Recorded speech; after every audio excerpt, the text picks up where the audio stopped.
Hey YouTube, this is Major Sporto of Sporto's Garage, and what you're looking at is something I've recently acquired. And yes, it may look old, because it is. This is a Rancho Overdrive.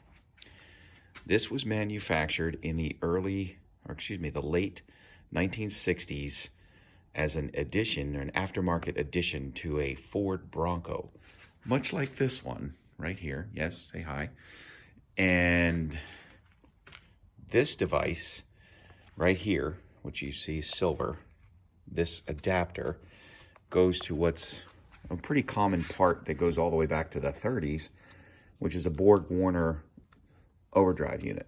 So this here is a very, well, I won't say common, but it's definitely been around a lot, the Borg-Warner overdrive. And this has been in many cars. My father used to talk about these that he had seen in Packards and Studebakers, and they were offered as dealer accessories, and they allowed the 3 speeds and other gearboxes in the older cars to have an overdrive option. And they're pretty neat how they work. They use a series of planetary gears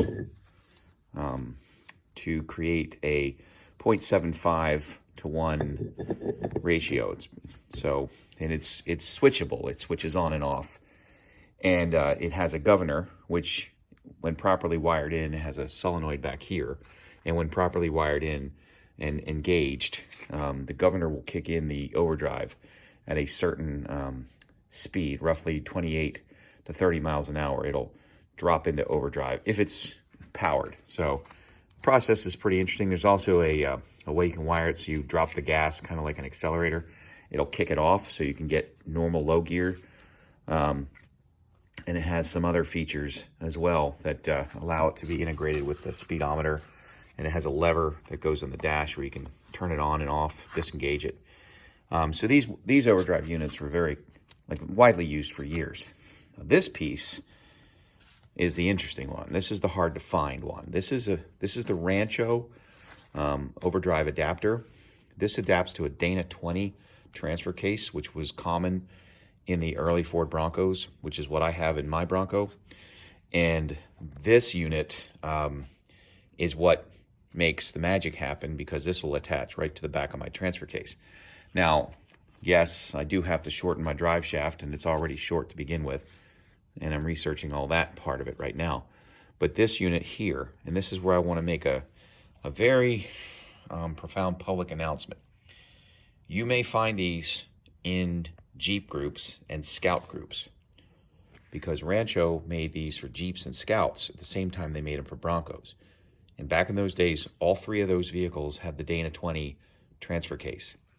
This is the piece that I figured out the hard way. This here, right in here, is hollowed out because there's part of the pilot shaft goes into a bearing shaft here on the Bronco version of the transfer case.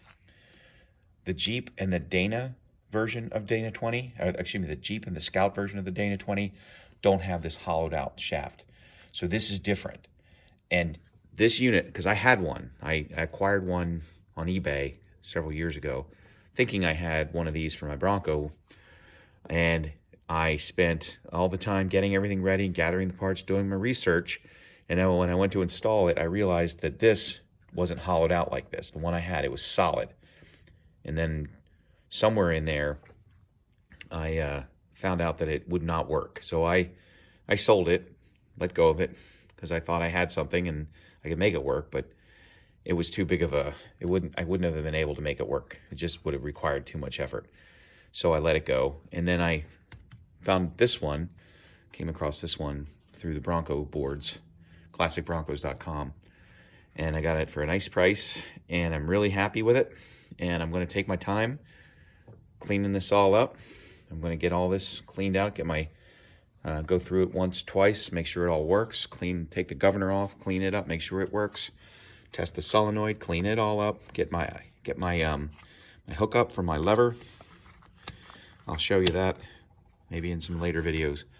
But I wanted to just talk about this because this is a rare find. this part is. This is not as rare, and this is a really fascinating technology. And the Bronco crowd really likes to run these overdrives in their Broncos for highway driving and other things. And the simple solution nowadays is to drop maybe $1,500, $2,000 and do an AX5 transmission 5-speed upgrade, which is sweet, but it's not for me. I like to use some vintage stuff on my truck. I like to keep it kind of period correct. I'm not a purist, as you can see. There's some fuel injection going on in there, and I have a PTO winch, which I rebuilt and put on. So I like to keep the old stuff, but I like a little touch of the modern. And this, to me, will give me a little bit more, hopefully if I get this all working right, it'll give me a more pleasant highway experience and still remain vintage and preferably, you know, quote unquote stock. Okay, so stay tuned for more videos as I update this. If you have any questions, I have done a lot of research on these things. They're hard to find, but I can certainly give you any kind of technical specs that I have or anything else that I came across in my studies. But again, this is a Rancho Dana 20 Overdrive. It's an adapter and a Borg-Warner overdrive unit on the back.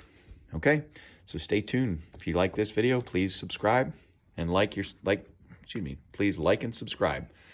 And look forward to hearing from you. Sporto out.